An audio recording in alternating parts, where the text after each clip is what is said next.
Musika. Ang Pilipinas ay isang bansang pinagpala ng kagandahan. May mga bundok, dagat at luntiyang kagubatan. Ngunit sa likod ng kagandahang ito, nakatago rin ang likas na panganib.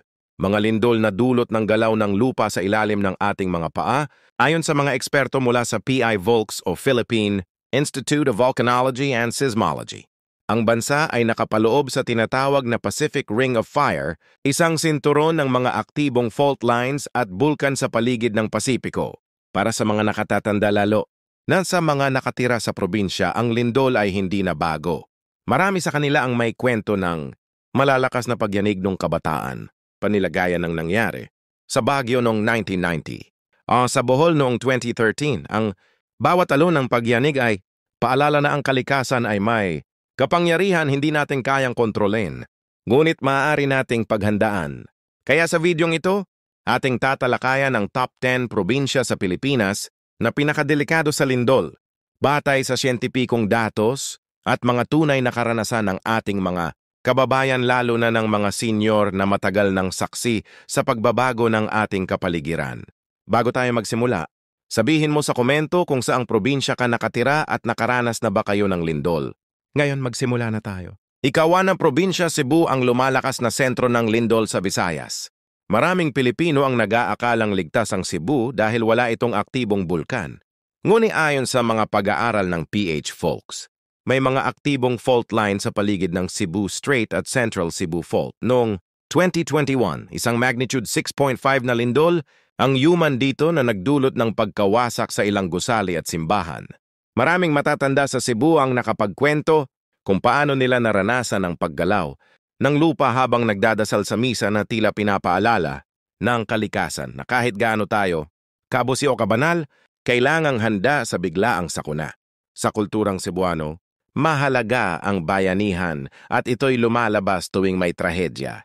Ang mga senior ay nagsisilbing tagapayo ng kabataan, nagtuturo kung saan ligtas, magtago at paano manatiling kalmado. Sa mga pamayanang nakapalibot sa dagat, ang lindol ay madalas sinusundan ng takot sa tsunami. Kaya't mahalagang maunawaan ng bawat pamilya, lalo na ang mga matatanda na mabagal ng kumilos, kung saan ang evacuation areas. Ang karanasan ng mga taga Cebu ay patunay na kahit modernong siyudad na ito, may panganib pa ring dala ang kalikasan na dapat nating paghandaan. Atiam, Bohol. Ang lupang binasag ng kasaysayan. Ang Bohol ay isa sa pinakamagandang lalawigan sa Visayas, tahanan ng Chocolate Hills at mga simbahan na daan-daang taon na ang tanda. Ngunit noong Oktubre 15, 2013, isang magnitude 7.2 na lindol ang yumanig dito. Libo-libong bahay ang gumuho at maraming simbahan na itinayo pa. Noong panahon ng Kastila ang nawasak. Para sa mga senior na Boholano, hindi lang ito lindol. Ito ay sugat sa puso ng kasaysayan. Marami ang nagsabing parang bumagsak. Ang ngunit kasabay nito lumabas ang tatag ng mga Boholano. Ang mga lolo at lola kahit nanginginig ang tuhod ay nagturo sa mga apo kung paano magtayo ng pansamantalang tirahan sa labas ng bahay, paano mag-ipon ng tubig at paano magdasal ng sama-sama. Sa kulturang Pilipino, ang mga matatanda ang nagiging ilaw sa panahon ng dilim, literal at simboliko. Batay sa pag-aaral ng PHIOLCS, nananatiling aktibo ang North Bohol Fault. Kaya't ang lalawigan ay itinuturing na high-risk area. Ang leksyon mula sa Bohol, walang kayamanan o simbahan ang higit sa kahandaan at pagkakaisa ng pamilya. Ikaw, Walo Davao Region ang tahimik ngunit aktibo. Madalas na sinasabi ng mga taga Davao, dito ligtas kami. Walang bagyo, walang baha. Totoo sa maraming aspeto ngunit hindi sa lindol. Ang Davao Region ay napapalibutan ng mga fault lines, kabilang ang Cotabato Trench at Central Mindanao Fault. Noong 2019, 3 malalakas na lindol ang tumama sa rehiyon na may magnituding 6.6 hanggang 6.9, maraming senior ang nakaranas ng takot. Lalo na iyong mga may sakit sa puso o rayuma dahil mahirap tumakbo o lumabas ng bahay. Isa sa mga kwento ng isang lola mula Digos habang lumilindol, yakap ko ang mga apo ko. Wala kang ibang magagawa kundi magdasal. Sa Davao, malakas ang kultura ng pag-amuma, pag-aalaga sa pamilya at ito ang dahilan kung bakit mababa ang casualty rate dahil nagtutulungan ang mga pamilya.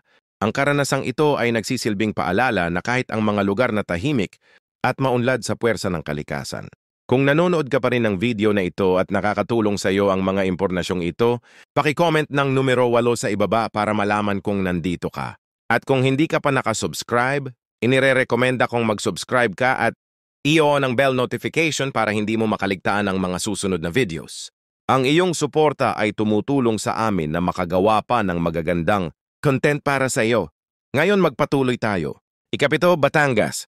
Lupaing malapit sa Bulkang Taal. Bagaman mas kilala sa pagsabog ng Bulkang Taal, delikado rin sa lindol ang Batangas dahil sa aktibong West Valley at Central Philippine Faults. Noong 2017, isang magnitude 6.0 na lindol ang yumanig dito at nagdulot ng pagbitak ng mga kalsada at pagkasira ng mga bahay. Para sa mga senior na Batangguenyo, ito ay paalala ng kahinaan ng tao laban sa kalikasan. May mga matatandang nagkukwento kung paanong kahit matibay ang kanilang bahay na gawa sa semento, bumigay pa rin sa lakas ng lindol. Ang mga simbahan at kapilya na naging sentro ng pananampalataya ay pansamantalang isinara.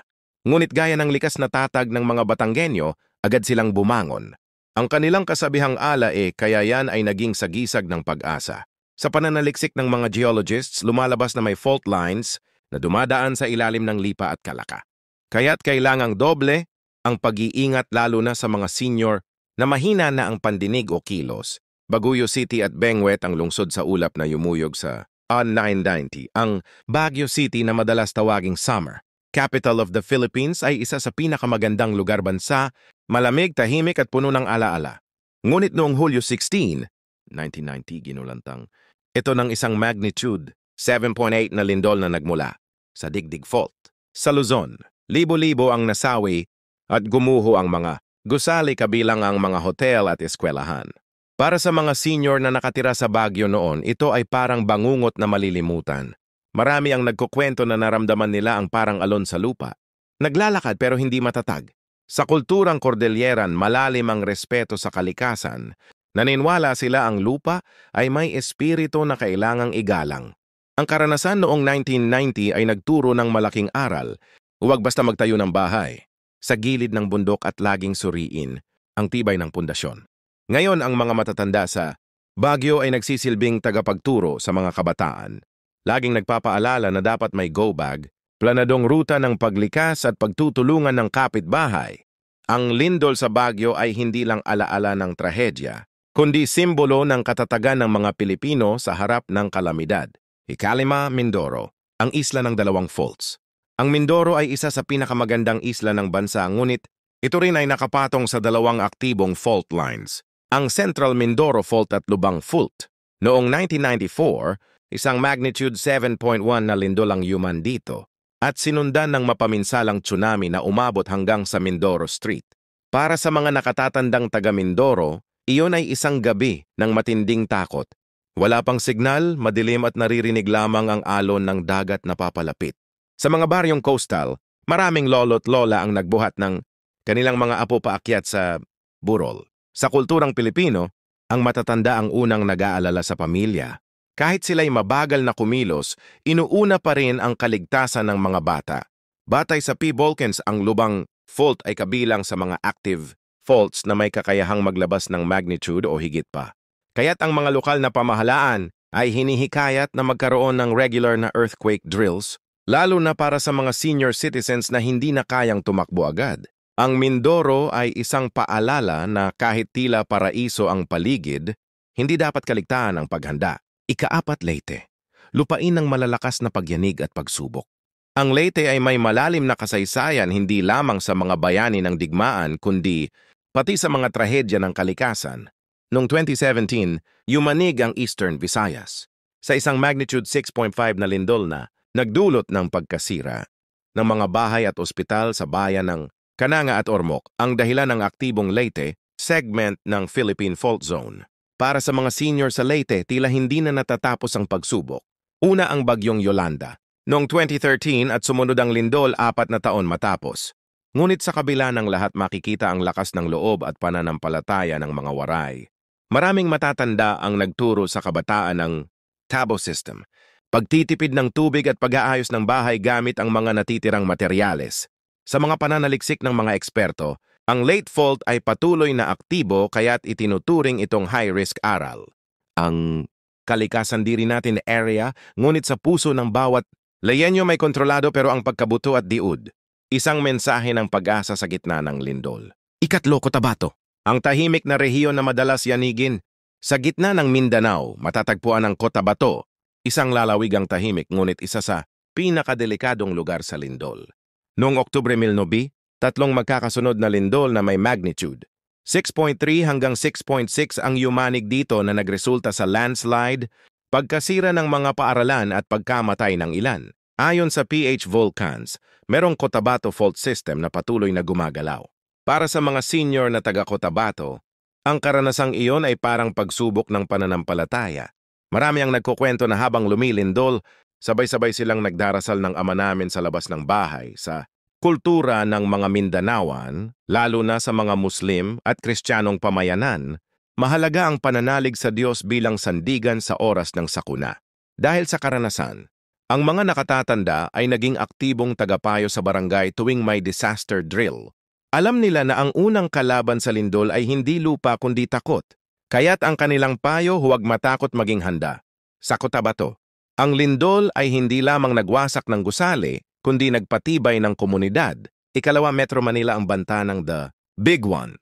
Ang Metro Manila na tahanan ng higit 13 milyong Pilipino ay nakatapat mismo sa West Valley Fault, isang fault line na may potensyal magdulot ng magnitude 7.2 na lindol. Ayon sa pag-aaral ng PH Vehicles, kapag ito'y gumalaw, maaaring umabot sa higit 30,000 ang posibleng masawi. Maraming senior citizens sa Calacang, Maynila ang nababahala lalo na yaong mga nakatira sa matataas na gusali o lumang bahay. May ilan na nakaranas na ng mga tremor o maliliit na pagyanig at ito'y nagbibigay sa kanila ng kaba. Ngunit dahil sa mga kampanya ng gobyerno gaya ng shake drill, marami na ring nakakaalam ng tamang paghahanda. Ang mga matatanda ay tinuturuan kung paano protektahan ang sarili gaya ng duck, cover and hold. Sa kulturang Pilipino, karaniwan na ang pagtutulungan ng mga kapitbahay, kaya't ang mga senior ay hindi kailanang mag-isa.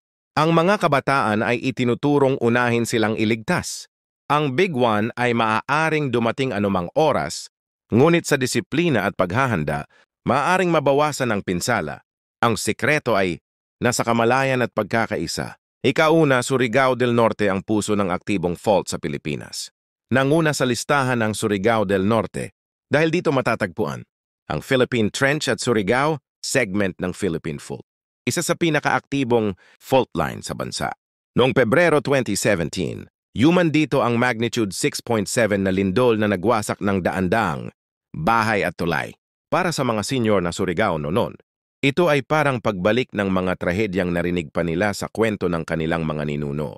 Ang ilan ay nakaranas ng pagkawala ng bahay ngunit hindi ng pag-asa.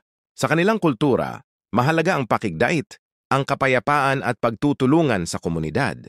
Sa mga unang tinutulungan evacuation center, ang mga matatandaang triming ipaaksarin ng mga seismologists. Ang Surigao segment ay aktibong gumagalaw halos kada ilang dekada. Kaya't ito ang pinakadelikado sa buong bansa. Ngunit ang tunay na larawan ng Surigao ay hindi takot kundi katatagan. Tulad ng mga bato sa ilalim ng dagat, patuloy silang tumatayo, bumabangon at nagdarasal. Ang aral, ang lindol ay hindi maiiwasan pero ang kawalan ng pag-asa ay maiiwasan. Pangwakas na kaisipan, katatagan ng lahi sa harap ng pagyanig. Sa lahat ng nabanggit na probinsya mula Surigao hanggang Bohol, Cebu hanggang Metro Manila, isang bagay ang malinaw. Ang Pilipino ay likas na matatag. Ang ating mga lolo't lola ay mga saksi ng mga lindol na nagpabagsak sa mga bahay. Ngunit hindi kailanman nagpabagsak sa ating diwa. Sa bawat pagyanig, lumalabas ang ating likas na pagkakaisa, pananampalataya at pag-ibig sa pamilya. Kaya't bilang paggalang sa kanilang karanasan, tayo'y matutong makinig sa kanilang mga kwento dahil ang kumapang ito ay hindi lamang alaala, kundi mga aral ng kaligtasan. Huwag nating hintayin gumalaw ang lupa bago tayo kumilos. Ang tunay na lakas ay hindi nasa matibay na pader kundi sa matibay na loob. Sa dulo, gaya ng laging sinasabi ng ating mga nakatatanda, kapag lumindol, huwag kang manginig sa takot. Manindigan ka sa pananampalataya. Kung nagustuhan mo ang video na ito at nakatulong ito sa iyo, mangyaring i-like, mag-subscribe at i-share. Ang inyong suporta ay tumutulong sa amin na patuloy na gumawa ng magagandang content upang kayo ay mabigyan ng kaalaman at inspirasyon. Salamat sa panonood at inaasahan naming makita kayo sa susunod na